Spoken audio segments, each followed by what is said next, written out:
চাই। আমরা মিছিল সংগঠিত হয়েছে, আমাদের সামনে উপস্থিত হয়েছেন সমস্ত মায়েরা যারা উপস্থিত হয়েছেন তাদেরকে আন্তরিক শুভেচ্ছা অভিনন্দন।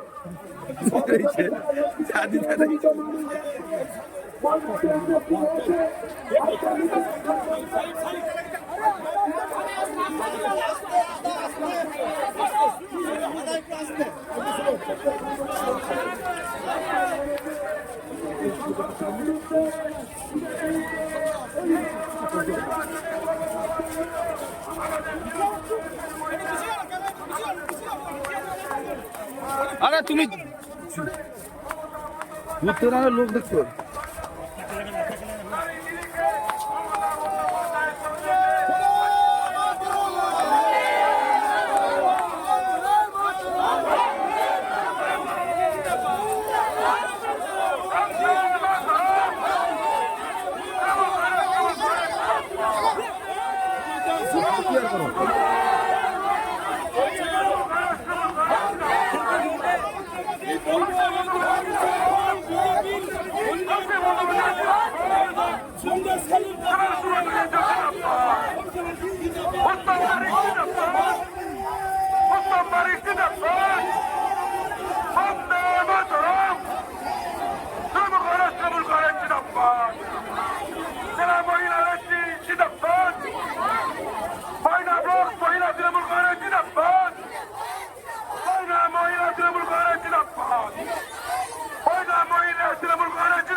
আজকে আমাদের পূর্ব মিদনাপুরের তথা পূর্ব মিদনাপুরের সভাধিপতি তথা আমাদের উত্তম বারিক প্রার্থী লোকসভা কেন্দ্রের প্রার্থী আজকে আমাদের প্রার্থী বিশেষ কারণে এক জায়গায় সভা দেখার জন্য আসতে পারেনি।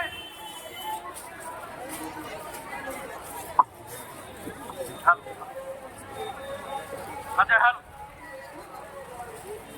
হ্যালো হ্যালো শোনা যাচ্ছে তো?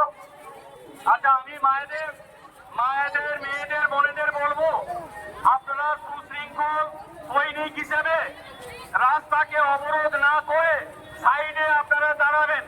আজকে হাজার হাজার মহিলা আজকে গর্জে উঠেছে, আজকে যেভাবে বাচ্চায় সন্ত্রাস সৃষ্টি করেছে তার প্রতিবাদে আজকে আমাদের মহিলা তৃণমূল কংগ্রেসের ডাকে মহিলার আজকে হাজার হাজার রাস্তায় নেমেছে। আজকের এই মিছিল শেষে আমাদের বিক্ষোভ সভা অনুষ্ঠিত হচ্ছে। এই বিক্ষোভ সভায় উপস্থিত হয়েছেন পূর্ব মেদিনীপুর জেলা পরিষদের সভাধিপতি সম্মানীয় উত্তম বারিক মহোদয়, উপস্থিত আছেন আমাদের তমলুক সাংগঠনিক জেলার মহিলা তৃণমূল কংগ্রেসের সভানেত্রী শিবানী দে কুন্ডু এবং এছাড়াও আমাদের ব্লক এবং জেলা নেতৃত্বরা উপস্থিত আছেন। আমি সবাইয়েরই উদ্দেশ্যে বক্তব্য রাখার জন্য আহ্বান জানাবো আমাদের প্রিয় নেতা মেদিনীপুর জেলা পরিষদের সভাধিপতি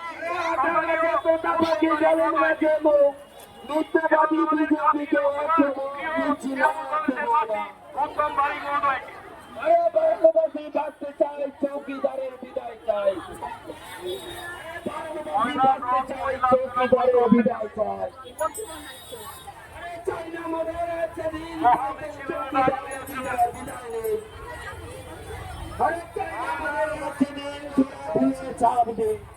ভারতীয় জনতা পার্টির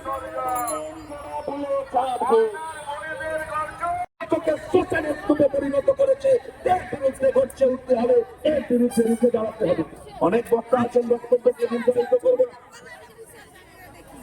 অনেক বক্তা আছেন বক্তব্যকে নির্ধারিত করবে না। মোদীজির অনন্যতা, মোদীজির শাসন আর মমতা বন্দ্যোপাধ্যায়ের শান্তি দিয়ে নতুন করে বাংলার মানুষকে রাখতে হবে। আজকে নির্বাচন আসছে, সিবিআই চিঠি আসছে, ইডি চিঠি আসছে, ইনকাম ট্যাক্সের চিঠি আসছে। তবে আপনাদেরকে স্মরণ করিয়ে দিতে চাই, আমরা যখন ছোট ছিলাম পাড়ার মাঠে যখন খেলতে যেতাম, দুর্গাপুজো আসলে ছেলেরা জিজ্ঞেস করতো বন্ধুরা যে কিরে কাল তো দুর্গাপুজো শুরু হবে, মামার বাড়ি কবে যাবি? আর আজকে সেইভাবে বাংলায় প্রচন্ড প্রভাব হয়ে গেছে। নির্বাচন যখন আসবে এই ভারতীয় জনতা পার্টির পরিচালিত কেন্দ্র সরকার তাদের কেন্দ্রীয় agency ED, CBI, NIA, income tax প্রত্যেকের নোটিশ ঘরে ঘরে পাঠাবে। আমাদের খোকা বাবু কাঠির লেগে খোকা, তিনি বিভিন্ন জায়গায় জনসভা করতে গিয়ে বলছেন এই বাচ্চাতে আমি অমুক জনকে দেখে নেবো, এই মোহাম্মদপুর ওয়ানে আমি অমুক জনকে দেখে নেবো, চণ্ডীপুরে আমি অমুক জনকে দেখে নেবো, নন্দীগ্রামে আমি অমুক জনকে দেখে নেবো। এই তো সবে এনআইএ এর নোটিশ এসছে, এই তো সবে সিবিআই চিঠি এসছে। আমাদের খোকা বাবু একটু ঘোষণা করছেন, তার কারণ খোকা বাবু বুঝতে পেরে গেছেন পায়ের নিচে মাটিটা সরে গেছে, তাই জঘন্য কাজে তিনি লিপ্ত হয়েছে। এই সমস্ত কর্মকাণ্ডকে সংগঠিত করে বাচ্চা নিয়ে ভয় পাওয়ার কোনো কারণ নেই। যদি কেউ অন্যায় করে থাকে নিশ্চিতভাবে আইন তাকে সাজা দেবে। তবে তৃণমূল কংগ্রেস কোন অন্যায়ের সাথে আপোষ করে না। আর অন্যায় ভাবে যারা তৃণমূল কংগ্রেসের নেতা কর্মীদেরকে বিভিন্ন আইনি ফেরাজালে জড়াতে চাইছেন, আমাদের নেতা অভিষেক বন্দ্যোপাধ্যায় তমলুকে এসে বলে গেছেন দল আপনাদের পাশে আছে, অভিষেক বন্দ্যোপাধ্যায় আপনাদের পাশে আছে, মমতা